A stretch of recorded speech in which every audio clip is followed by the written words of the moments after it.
नमस्कार दोस्तों, आज के हमारे इस वीडियो में हम आपके लिए महाशिवरात्रि की व्रत कथा लेकर आए हैं। प्राचीन काल में किसी जंगल में एक गुरु ध्रुव नाम का शिकारी रहता था, जो जंगली जानवरों का शिकार करता था। अपने परिवार का भरण पोषण वो शिकार से किया करता था। एक बार शिवरात्रि के दिन जब गुरु ध्रुव शिकार के लिए निकला, तब संयोगवश पूरे दिन खोजने के बाद भी उसे कोई शिकार ना मिला। इस प्रकार दिन भर भूखे प्यासे शिकारी का शिवरात्रि का व्रत हो गया। उसके बच्चे, पत्नी एवं माता पिता को भूखा रहना पड़ेगा, इस बात से वो चिंतित था। सूर्यास्त होने पर वो एक जलाशय के समीप गया और वहां एक घाट के किनारे पेड़ पर थोड़ा सा पीने के लिए पानी लेकर चढ़ गया, क्योंकि उसे पूरी उम्मीद थी कि कोई ना कोई जानवर अपनी प्यास बुझाने के लिए वहां जरूर आएगा। वो पेड़ बीलपत्र का था और उस पेड़ के नीचे एक शिवलिंग भी था, जो सूखे बेलपत्र से ढका होने के कारण दिखाई नहीं दे रहा था। रात का पहला पहर बीतने से पहले एक हिरनी वहां पानी पीने के लिए आई। उसे देखते ही शिकारी ने अपने धनुष पर बाण साधा। ऐसा करने से उसके हाथ के धक्के से कुछ पत्ते और जल की कुछ बूंदें नीचे शिवलिंग पर गिर गईं और अनजाने में शिकारी के पहले पहर की पूजा हो गई। पत्तों की आवाज से हिरनी ने जब ऊपर देखा तो भयभीत होकर शिकारी से कांपते हुए स्वर में बोली, मुझे मत मारो। शिकारी ने कहा, मैं और मेरा परिवार भूखा है, इसलिए तुम्हें नहीं छोड़ सकता। हिरनी भयभीत होकर शिकारी से जीवन दान की याचना करने लगी। बोली, मेरे छोटे छोटे बच्चे हैं और मेरे वापस लौटने का इंतजार कर रहे हैं। मैं उन्हें अपने पति को सौंप आऊं, फिर तुम मुझे मार देना। मुझे बस इतना समय दे दो। झूठ नहीं बोल रही, तुम मुझ पर विश्वास करो। मैं शीघ्र ही लौट आऊंगी। अगर मैं लौट कर ना आऊं तो मुझे वो पाप लगे जो विश्वासघाती और शिवद्रोही को लगता है।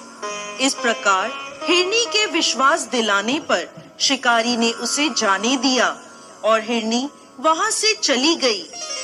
कुछ देर बाद शिकारी ने देखा कि एक मोटा ताजा हिरण जल पीने वहां आया है। उसने फिर से अपने धनुष पर बाण चढ़ाया और फिर से कुछ जल और बीलपत्र शिवलिंग पर चढ़ गए। इस प्रकार शिकारी की दूसरे पहर की पूजा भी हो गई।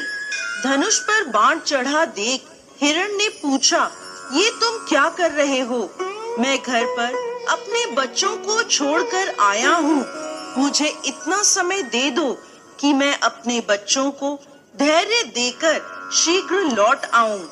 तुम मुझ पर विश्वास रखो। शिकारी ने हिरण को जाने दिया। हिरण जल पीकर वहां से चला गया।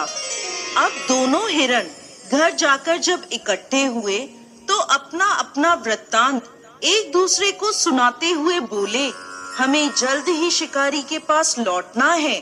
अपने बच्चों को धैर्य देकर जब वो चलने को तैयार हुए, सबसे पहले हिरनी बोली, मैं शिकारी के पास जाऊंगी और आप मेरे बच्चों का ख्याल रखना। हिरनी की बात सुनकर हिरण बोला, माँ के बिना बच्चों को कोई नहीं संभाल सकता। तुम यहीं रहो, मैं शिकारी के पास जाऊंगा। तब हिरनी बोली, पति के बिना पत्नी का कैसा जीवन? आपकी मृत्यु के बाद मैं कैसे जीवित रहूंगी? मैं वहां अवश्य जाऊंगी। और वह दोनों बच्चों को समझाकर चल पड़े। जब बच्चों ने देखा माता पिता जा रहे हैं तो हम क्या करेंगे, तब वो भी उनके साथ हो लिए। इस प्रकार वह सभी शिकारी के पास पहुँचे। उन्हें देखकर शिकारी ने झट से धनुष पर बाण चढ़ाया, जिससे फिर कुछ बीलपत्र और जल शिवलिंग पर चढ़ गया, जिससे शिकारी के तीसरे पहर की पूजा भी हो गई। और उसके दुष्कर्म नष्ट हो गए और उसे ज्ञान की प्राप्ति हुई। हिरण ने कहा, हम सभी उपस्थित हैं, आप हमारा वध करके अपने परिवार की भूख मिटाइए। तब भगवान शंकर की कृपा से प्राप्त ज्ञान द्वारा शिकारी सोचने लगा, मुझसे तो यह अज्ञानी पशु ही धन्य है जो कि परोपकार परायण होकर अपना शरीर दे रहे हैं, और मैं मनुष्य जन्म पाकर भी हत्यारा बन चुका हूँ। ये सोचकर शिकारी बोला, तुम सभी धन्य हो, तुम्हारा जीवन सफल है। जाओ, मैं तुम्हें नहीं मारता, तुम निर्भय होकर यहाँ से जाओ। शिकारी के ऐसा कहते ही स्वयं भोलेनाथ वहाँ प्रकट हुए और बोले, मैं तुमसे प्रसन्न हूँ, मन चाहा वर मांगो। ये सुनकर शिकारी भगवान के चरणों में गिर पड़ा